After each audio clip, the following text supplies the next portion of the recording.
if we're to kind of summarize some of the key take-homes from a diagnostic perspective, the Envisia classifier is now approved by Medicare for use. It's approved in many states for use and is being utilized, and is a currently available, less invasive option than surgical lung biopsy that can be of value in some of our patients in helping to confirm an IPF diagnosis. In terms of some of the other advancing diagnostic techniques, we still need probably a few more years before we'll be able to utilize them in clinical practice. In terms of therapies, there's been a lot of advances that have come up within the past, I would say, 6 months to 1 year. We've seen for nintedanib and pirfenidone both that there are emerging data that they may be able to be utilized in conditions other than IPF. With nintedanib, we saw the census study get published this year, and we see that in patients both on background MMF therapy and not on background MMF therapy, nintedanib appears to slow progression of lung function decline. So nintedanib is an option in our scleroderma patients. We saw the progressive fibrosing ILD study, or the INBUILD study, get published within the past month. That study suggests that in patients who have importantly failed standard of care, and I think that's a really important point for us to note.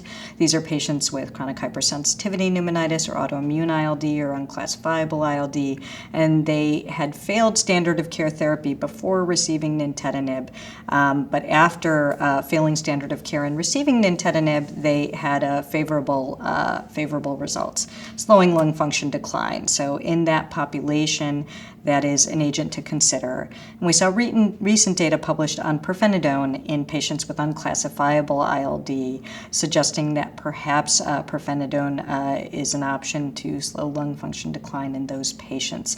So I think we're seeing expanding indications for antifibrotic therapy that are moving a bit beyond IPF itself. The only disclaimer I have there is that I think it's very important to realize that many of these patients will have a mix of inflammatory and fibrotic disease, and to make sure that you're addressing their inflammatory disease before starting an antifibrotic or perhaps concurrently. And these are some questions that we're really going to need to answer over time is, when do we do both? When do we do one? And when do we do the other? And I think we need more data to understand the answers to those questions. I think a universal message in the interstitial lung disease sessions here has been the importance of clinical context and multidisciplinary diagnosis, even with the new techniques that are available, including cryobiopsy and genomic classifier. We still are not going to get away from the need to coordinate the clinical, pathological, and radiologic aspects of the case to make a correct diagnosis. The other thing I think is really important is getting to the right diagnosis, because as we understand a bit more about the utilities of antifibrotic therapies like nintedanib in diseases other than idiopathic pulmonary fibrosis, such as in the census study looking at systemic sclerosis-related ILD, that it still is important that we know the diagnosis that we're making, but we understand that there is more utility than perhaps we previously understood for these antifibrotic agents in progressive fibrotic interstitial diseases other than IPF.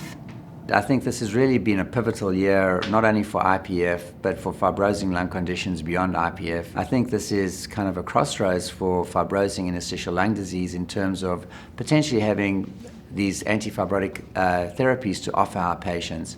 How this changes the treatment landscape, I think, will be potentially quite profound. How it changes our approach to patients will change as well. I think the fact that nintedanib is now approved for patients with connective scleroderma-related interstitial lung disease is a game changer as well. Even though we use therapies like cyclophosphamide and mycophenolate, those haven't been approved by the regulatory bodies for the treatment of scleroderma ILD. So this is the first medication that's actually approved for that specific indication. I think this is also going to serve to raise awareness of scleroderma-related interstitial lung disease, hopefully foster an earlier diagnosis in these patients, and I think we're going to see tremendous benefits for our patients down the road, which we might not fully realize as yet at this time. It was very exciting for me, especially to see at this meeting that there were daily sessions on palliative care. I think that that is really important, and I'm glad to see that others are starting to see the role of this for helping our patients with lung disease.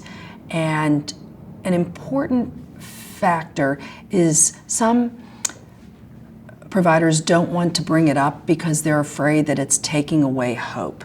And it's really not that. It's really palliative care, which can also be called supportive care or quality of life care, it's important because it addresses symptom burden, and our goals for our patients should be to help them have the least amount of suffering and the best quality of life.